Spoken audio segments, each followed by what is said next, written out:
नमस्कार। पिछले वीडियो में मैंने बात किया था पेन के 3 मेजर फैक्टर के बारे में। पहला स्ट्रक्चरल, दूसरा न्यूट्रिशनल, तीसरा इमोशनल फैक्टर के बारे में। आज हम इस वीडियो में डिटेल डिस्कस करने वाले हैं स्ट्रक्चरल फैक्टर के बारे में, मतलब कि फिजिकल फैक्टर के बारे में कि फिजिकली और स्ट्रक्चरली पेन कैसे होता है, क्यों होता है, कब कौन सा पेन स्ट्रक्चरली और फिजिकली मीन की वजह से है। एक बार हम समझ लेते हैं कि स्ट्रक्चरल या फिजिकल के पीछे का साइंस क्या है। हमारी बॉडी एक मैकेनिकल सिस्टम है। फॉर एग्जाम्पल, हमारी स्पाइन जो है किन चीजों से कंसिस्ट है? Vertebrae, disc, facial joint, ligaments, muscle, nerves etcetera. इन सब चीजों से मिलके हमारी स्पाइन बनी होती है। जब इनमें से किसी स्ट्रक्चर पर ओवरलोड पड़ता है तो ये फिजिकल प्रॉब्लम क्रिएट करते हैं, इन्फ्लामेशन क्रिएट करते हैं, ये इरिटेशन क्रिएट करते हैं। जब इनमें से किसी स्ट्रक्चर पर एबनॉर्मल लोड पड़ता है तो टिश्यू इरिटेशन या डैमेज होता है। स्ट्रक्चरल डैमेज के प्रोसेस को एक बार समझते हैं। स्ट्रक्चरल डैमेज कैसे होता है? बार बार रिपीटेड वहां पे माइक्रो स्ट्रेस पड़ते हैं, जिसकी वजह से वहां पे इन्फ्लामेशन होता है। उस इन्फ्लामेशन की वजह से मसल गार्ड करने के लिए अपने आप को स्पैज्म में कन्वर्ट कर देते हैं, जिसकी वजह से मोबिलिटी रिड्यूस हो जाएगा और ये एक क्रोनिक पेन साइकिल में चला जाएगा। प्रॉब्लम यूजुअली एक दिन में नहीं बनती, ये ग्रेजुअल ओवरलोड का रिजल्ट होता है। अब हम डिस्कस करेंगे टाइप्स ऑफ स्ट्रक्चरल प्रॉब्लम के बाद। स्ट्रक्चरल प्रॉब्लम को हम 4 कैटेगरी में डिवाइड करके देख सकते हैं। पहला, मसल्स रिलेटेड, जैसे मसल्स में स्ट्रेन हो जाना, मसल्स में ट्रिगर पॉइंट्स बने होते हैं, नॉट्स बने होते हैं, मसल्स का स्पैज्म में चले जाना। दूसरा, जॉइंट रिलेटेड, जैसे फेशियल जॉइंट में इरिटेशन हो जाना,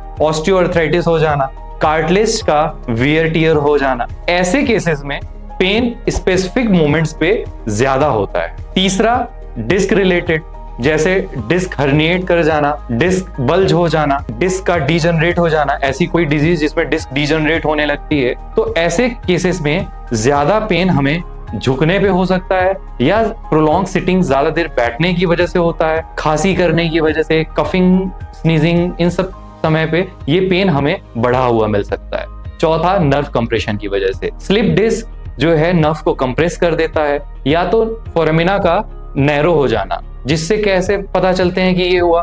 बर्निंग पेन होंगे, नमनेस होंगे, टिंगलिंग होगा, वीकनेस वगैरह होने लगते हैं। तो ये स्टेज इग्नोर नहीं करना चाहिए जब हमें पेन नमनेस की ओर जाने लग रहा है, सुनपन आ रही, ये सब चीजें। अब हम डिस्कस करेंगे कि स्ट्रक्चरल पेन क्रोनिक क्यों हो जाता है। सबसे इंपॉर्टेंट कॉन्सेप्ट, पेन साइकिल को समझते हैं। पेन कैसे शुरू होता है? कोई इंजरी हुई, पेन शुरू हुआ, मसल्स टाइट होने लगी, मोमेंट कम हो गया, इनस्टेबिलिटी, वीकनेस होने की वजह से स्ट्रेस और बढ़ जाएंगे, फिर पेन का परसेप्शन ज्यादा बढ़ जाएगा। जब हम सिर्फ रेस्ट लेते रहते हैं या पेन किलर लेते रहते हैं तो ये साइकिल ब्रेक नहीं होता है। क्रोनिक स्ट्रक्चरल पेन में नर्वस सिस्टम भी सेंसिटाइज्ड हो जाता है, इसलिए छोटा स्टिमुलस भी ज्यादा पेन प्रोड्यूस करता है। तो स्ट्रक्चरल या मैकेनिकल पेन को कैसे करेक्ट किया जाता है, इसके एडवांस अप्रोच को समझते हैं। स्ट्रक्चरल पेन को ट्रीट करने के 5 पिलर्स होते हैं। सबसे पहला,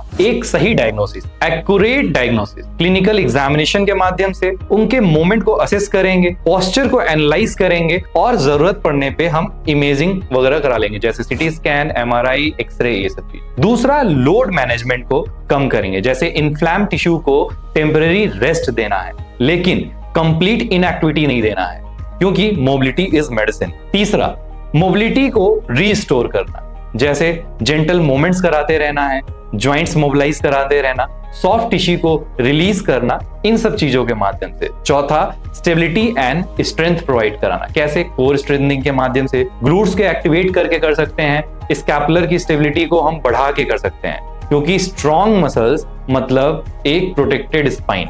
स्पाइन तभी प्रॉपर रहेगा जब आसपास की मांसपेशियां मजबूत रहेंगी। पांचवा, लाइफस्टाइल करेक्शन, लाइफस्टाइल को करेक्ट करना है, sitting pattern, sleep posture, weight management, stress reduction, बैठने का तौर तरीका, जब हम लेट रहे हैं कैसे सो रहे हैं, इन सब चीजों को, पोस्चर हमारा कैसा है बैठने पे, चल रहे हैं, कुछ वजन उठा रहे हैं, उस टाइम पे हमारा पोस्चर कैसा है, इन सब चीजों को हमें इंप्रूव करना है। कुछ रेड फ्लैग्स जिसमें मैकेनिकल पेन और स्ट्रक्चरल पेन के लिए तुरंत ध्यान देना बहुत ज्यादा जरूरत है। जैसे अगर स्ट्रक्चरल पेन के साथ साथ आपको प्रोग्रेसिव वीकनेस हो रही है, आपकी मांसपेशियां दिन पे दिन कमजोर होते जा रहे हैं, मसल्स एट्रोफी हो रही है, ब्लैडर बॉवेल मूवमेंट को आप खो दे रहे हैं, कोई सीवियर ट्रॉमा हो गया है, या आप अचानक से वेट लॉस करते जा रहे हैं, आपको पता नहीं चल रहा क्यों हो रहा है, तो अर्जेंट मेडिकल इवैल्यूएशन बहुत जरूरी है। स्ट्रक्चरल पेन का मतलब सिर्फ पोस्चर प्रॉब्लम नहीं है, ये एक्चुअल टिश्यू ओवरलोड या डैमेज का रिजल्ट होता है, जिससे हमें पता चलती है कि हमारे फिजिकली टिश्यूज में या मसल्स में कुछ ट्रॉमा है, फिजिकली इंजर्ड है। तो ऐसे केसेस में अर्ली इंटरवेंशन से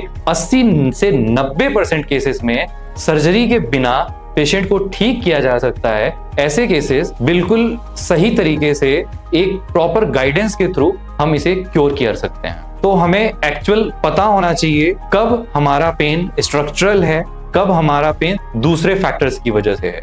तो जितनी सारी चीजें मैंने बताया, जैसे फिजिकली कोई भी पार्ट डैमेज हो रहा, कुछ भी ओवरलोड हो रहा, muscles, tissue, joints, facial joints, nerve compress, ये सारी चीजें हो रही हैं, तो ये स्ट्रक्चरल पेन के अंतर्गत आता है। इस केसेस में हमें स्ट्रक्चरली पेशेंट को ठीक करना होता है।